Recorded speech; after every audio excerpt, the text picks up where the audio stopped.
देशातील पहिल्या हायड्रोजन रेल्वेला पंतप्रधान नरेंद्र मोदींनी हिरवा झेंडा दाखवलाय। हरियाणाच्या जिंद रेल्वे स्थानकातून सोनीपतला रवाना होणारी ही रेल्वे बहुस्तरीय सुरक्षा यंत्रणेने सुसज्ज आहे।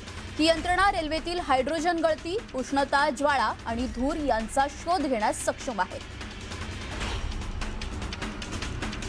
केंद्र सरकारच्या अमृत 2 अभियानांतर्गत मंडणगडच्या 41 कोटी 77 लाख रुपयांच्या पाणी पुरवठा योजनेला प्रशासकीय मान्यता मिळाली आहे। मंजुरीनंतर महायुतीतच श्रेयवाद रंगलाय। तटकरे आणि कदमांमध्ये श्रेयवादावरून चांगलीच जुंपली आहे। नागपूरमध्ये उद्या ठाकरेंच्या शिवसेनेकडून रामरक्षा आंदोलन केलं जाणार आहे।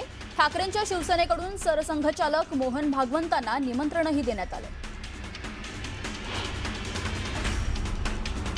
सरकारनं लाडक्या बहिणींना आणखी एक दणका दिलाय। अंत्योदय शिधापत्रिकाधारक कुटुंबांना दरवर्षी एक साडी मोफत देण्याची कॅप्टिव्ह मार्केट योजना बंद करण्यात आली आहे। आर्थिक चणचणीमुळे ही योजना बंद करण्यात आली आहे। नाशिक महानगरपालिकेत स्टार रेटवरून वादळी चर्चा झाली आहे। भाजपच्या दिनकर पाटलांचा सेना नेत्यांना यावेळी घरचा आहेर मिळालाय। ठेकेदार, अधिकारी संगनमतानं महानगरपालिकेला लुटत असल्याचा आरोप दिनकर पाटील यांनी केलाय। न्यूज 18 मराठीच्या बातमीचे पडसाद नाशिक महानगरपालिकेच्या महासभेत उमटलेत। नाशिक महानगरपालिकेचा महासभेत सुरुवातीलाच गोंधळ झाला। महानगरपालिकेकडून स्टार रेट मंजूर करण्याच्या विषयांवरून खडाजंगी झाली आहे। न्यूज 18 मराठीनं हा विषय लावून धरल्यानंतर ठाकरेंच्या शिवसेनेसह सत्तेत असलेल्या शिंदे यांच्या शिवसेनेकडूनही कडाडून विरोध करण्यात आला। स्थायी समितीनं हा विषय यापूर्वी जादा विषयात मंजूर केला होता। मात्र न्यूज 18 मराठीनं या प्रकरणाचं गौडबंगाल आणि पालिकेची आर्थिक लूट कशी होते हे बातमीतून निदर्शनास आणून दिलं होतं। अहिल्यानगरच्या अकोले नगर पंचायतीचे भाजपचे नगराध्यक्ष बाळासाहेब पुवडजे यांच्या विरोधात अविश्वास ठराव मंजूर झालाय। यामुळे भाजपचे माजी आमदार वैभव पिचड यांना मोठा राजकीय धक्का मानला जातोय। भंडारा उमरी गावात स्मशानभूमी नसल्याचं समोर आले। तातडीनं स्मशानभूमीसाठी जागा देण्याची मागणी करण्यात आली आहे। स्मशानभूमी न दिल्यास तीव्र आंदोलन करण्याचा इशारा देण्यात आलाय।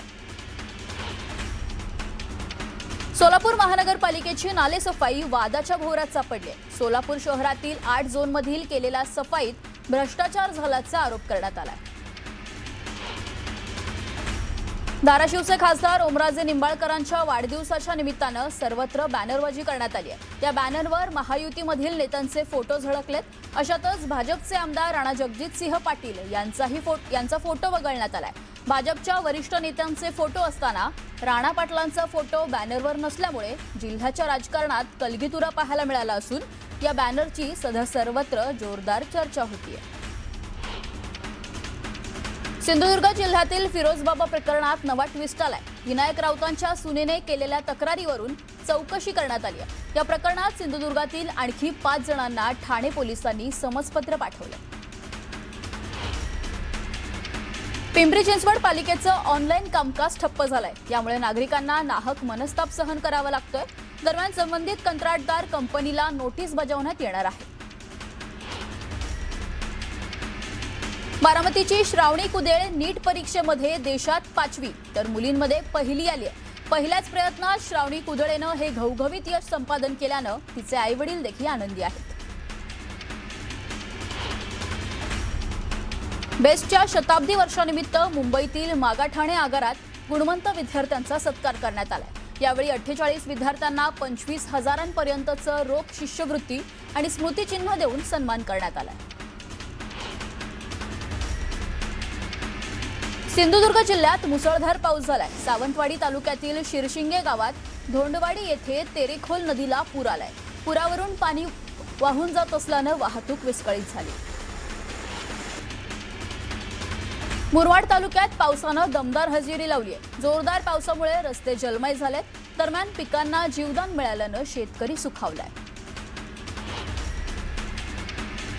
गेल्या 15 दिवसांपासून रुसून बसलेल्या पावसानं अखेर आज निफाडच्या ग्रामीण भागात दमदार हजेरी लावली आहे। वादळी वाऱ्यासह जोरदार पाऊस झालाय। गोळे गोंदेगावसह इतर गावांना पावसानं झोडपून काढलंय। यामुळे पिकांना जीवनदान मिळालंय। ठाणे जिल्ह्याला पाणीपुरवठा करणारं बारवी धरण 50.52% भरल्यानं नागरिकांना मोठा दिलासा मिळाला। या धरणातून ठाणे, कल्याण, डोंबिवली, उल्हासनगर, भिवंडी, मीरा भाईंदर, अंबरनाथ, बदलापूर तसेच एमआयडीसीतील पाणीपुरवठा केला जातो। मागील आठवड्यात झालेल्या दमदार पावसामुळे धरणातील जलसाठ्यात वाढ झाली आहे। आंबोलीत पुरात अडकलेल्या 4 शेतकऱ्यांना जीवदान देण्यात आले। सह्याद्री ॲडव्हेंचर रेस्क्यू ग्रुपच्या धाडसी कामगिरीचं सर्वत्र आता कौतुक केलं जातंय। पिंपरी चिंचवड शहरातील रावेत किवळे येथील रस्ता खचलाय। रहदारीचा रस्ता मुसळधार पावसामुळे खचल्यानं नागरिकांना अडचणींचा सामना करावा लागतोय। तातडीनं रस्ता दुरुस्ती करण्याची मागणीही करण्यात आली आहे। विरारमध्ये न्यूज 18 मराठीच्या बातमीचा इम्पॅक्ट झालाय। विरारमधील जीवघेणे खड्डे बुजवण्यास पालिकेनं सुरुवात केली आहे, त्यामुळे नागरिकांना मोठा दिलासा मिळालाय। दरम्यान नागरिकांनी न्यूज 18 मराठीचे आभारही मानलेत। बुलढाणा जिल्ह्यात सोयाबीन उत्पादक शेतकरी पुन्हा एकदा मेटाकुटीला आलाय। सोयाबीन बियाणं उगवत नसल्यानं शेतकऱ्यांवर आता दुबार पेरणीची वेळ आली आहे। तातडीनं बोगस बियाणं पुरवणाऱ्या कंपन्यांवर कारवाई करण्याची मागणी करण्यात आली आहे। बीड जिल्ह्यात पावसानं दडी मारल्यानं शेतकरी मोठ्या संकटात सापडला आहे। पेरणीनंतर आता पावसानं पाठ फिरवल्यानं सोयाबीनसह खरीप पिकं करपू लागली आहेत। जिल्ह्यात सुमारे 6,39,000 हेक्टरवर पेरणी पूर्ण झाली असून बहुतांश पिकं धोक्यात आली आहेत। पुढील 8 दिवसात समाधानकारक पाऊस झाला नाही तर पिकांसह शेतकऱ्यांचा केलेला खर्चही वाया जाईल अशी भीती आता शेतकऱ्यांमधून व्यक्त केली जाते। जळगाव जिल्ह्यात पावसानं ओढ दिल्यानं शेतकरी पुन्हा एकदा संकटात सापडलाय। यावल तालुक्यातील अकलूत गावात 1.5 महिन्यांपासून समाधानकारक पाऊस नसल्यानं कापूस, सोयाबीन, मका, ज्वारीचे पीक करपू लागले। पुढील 1-2 दिवस पाऊस झाला नाही तर दुबार पेरणीचं संकट ओढवण्याची भीती व्यक्त केली जाते। पेरणीसाठी अनेक शेतकऱ्यांनी महिला बचत गटांकडून कर्ज घेतले असून मशागतीसाठी बैलजोडीही भाड्यानं आणली आहे। वाढता खर्च आणि पावसाची दडी यामुळे बळीराजा आर्थिक संकटात सापडलाय।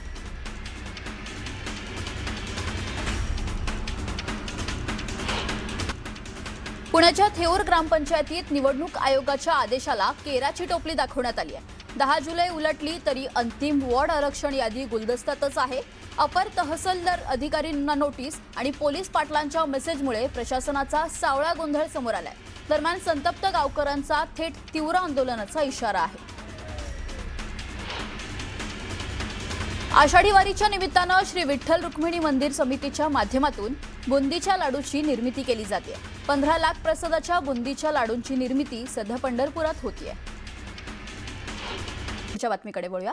पंढरपूरच्या श्री विठ्ठल मूर्तीच्या जतन आणि संवर्धनासाठी रासायनिक लेपन प्रक्रिया करण्याचा मार्ग अखेर मोकळा झालाय। रासायनिक लेपन प्रक्रियेला आव्हान देणाऱ्या वारकरी संप्रदाय आणि विविध संघटनांच्या याचिका सोलापूर जिल्हा न्यायालयानं फेटाळल्यात। पुरातत्व विभागाच्या सल्ल्यानुसार होणाऱ्या या प्रक्रियेविरोधात कनिष्ठ न्यायालयानं दिलेली तात्पुरती स्थगिती जिल्हा न्यायालयानं उठवली। पारंपरिक वज्रलेप करण्याच्या मागणीसाठी संघटनांनी न्यायालयात धाव घेतली होती, ज्यावर मंदिर समितीनं जिल्हा न्यायालयात दाद मागितली होती। न्यायालयाच्या सकारात्मक निकालानंतर यंदाची आषाढी वारी संपन्न झाल्यानंतर विठ्ठल मूर्तीवर रासायनिक लेपन करण्याचा निर्णय मंदिर समितीनं घेतला।